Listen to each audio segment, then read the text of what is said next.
So going back to your matrescence in those early days, breastfeeding obviously made it really difficult. Yeah. How did you work through it, I guess? Because obviously you didn't have the knowledge that you do now. I think no mum does, but obviously you've got a ridiculous wealth of knowledge now.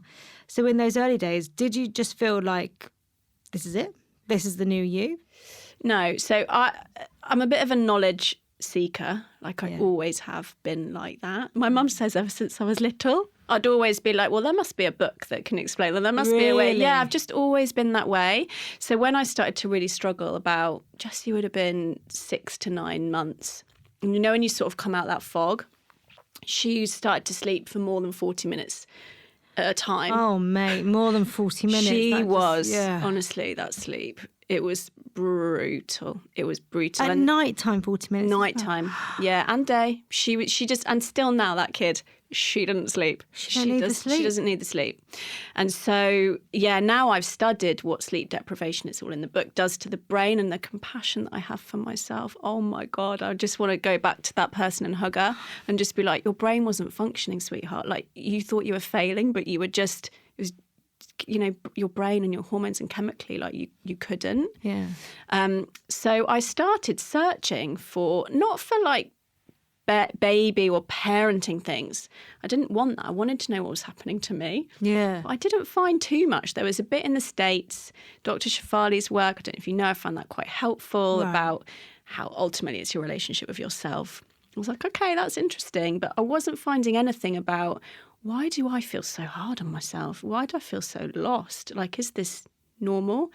And there was a lot of really funny stuff online at that time about how hard it was. Remember hurrah for gin? Like that was really big. And I was like, this is really funny. I mean, I didn't drink, so I was like, it's not that useful to me.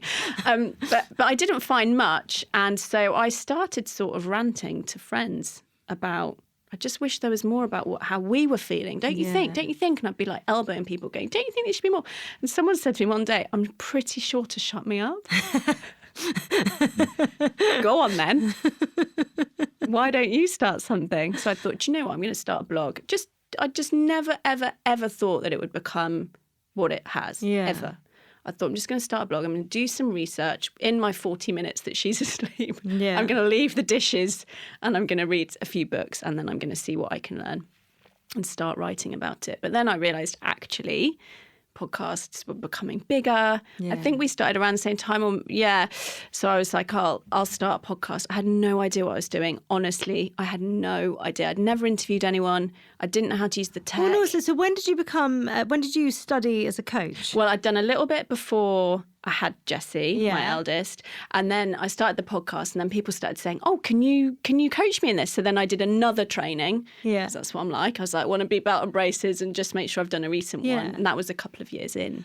So back in the early days of motherhood, were you surprised at what that looked like and how that felt for you? Yeah, that expectation gap was absolutely massive.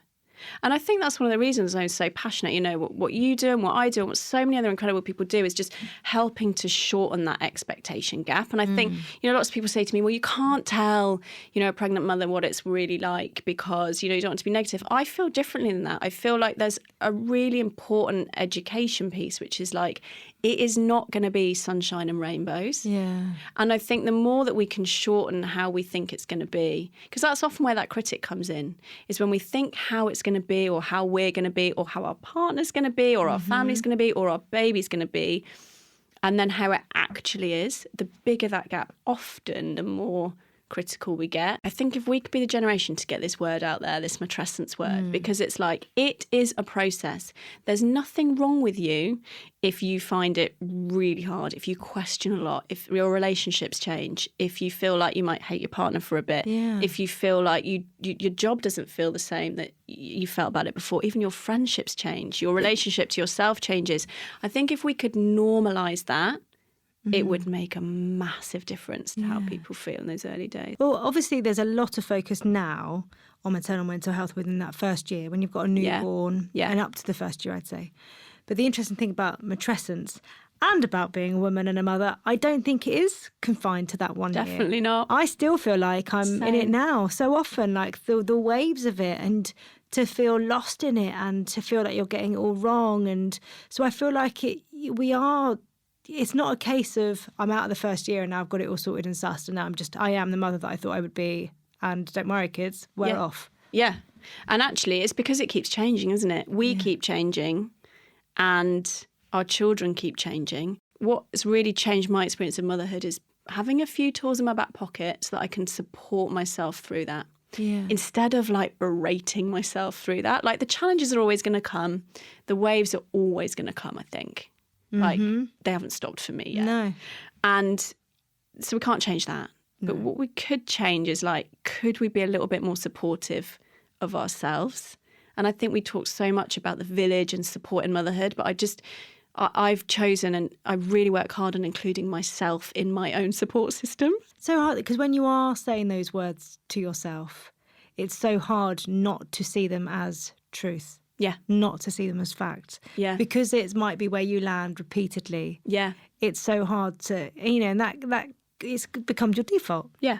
It's just where you go to. There's this little tool that I absolutely love. Like you can see I'm obsessed with little tools. I love a little tool. It takes Come like on. 20 seconds, right? And it's called first thought, second thought, first action. So my first thought, and actually Dr. Nicole Perry, who's amazing on this, sort of explains why, and it's in the book, I won't get into it, but our first thought is often critical of ourselves. It's often based on that inherited critic, or, like when you lie down to rest and you have a cup of tea and you might hear that first thought, which might be, you're so lazy. There's so much to do. What are you doing sat on the sofa in the middle of the day? Like, do you think this is a break? Have you seen the dishes? Have you seen that you've got work to do? You've got emails to do? That's your first thought. So the key is, can you then have a better second thought? Which is like, actually, I have done 50 things today. I'm exhausted. I want to be regulated by the time I go on the school run so that I can actually be there for my kids instead of like frazzled and shouting at them in the car on the way home because I bought the wrong snack. Might happen to me a few times. First thought, second thought, okay, could that be more positive and kind? And like you say, G, that might be a stretch sometimes. You might have to think like, oh, this feels really unnatural. The more unnatural it feels to grab a kinder second thought, the more you need it. That shows like how far you've become used to criticising yourself. Yeah. And then first action, right, which might be, I'm going to stay on this sofa. I'm just going to stay on the sofa, even though everything in me wants to listen to that critical thought, decide I'm lazy, go and do something. I'm going to stay on the sofa. And the more times that you're able to use that simple little tool and do it, you will start to notice it gets easier and easier. Like I didn't used to be able to sit down and rest without that voice. And now I can. Really? Yeah. Just having all the cups of tea in the day. Just sitting around, not doing much now. It's easy. It's just drinking tea. It's fine. Exactly. So yeah, that's like it's super quick and it really works. Yeah, I love that. Yeah, first thought, second thought, first action. Because often I feel like even though we know that people have the same thoughts as us, when it's in your head, it's a different kettle of fish. Yeah.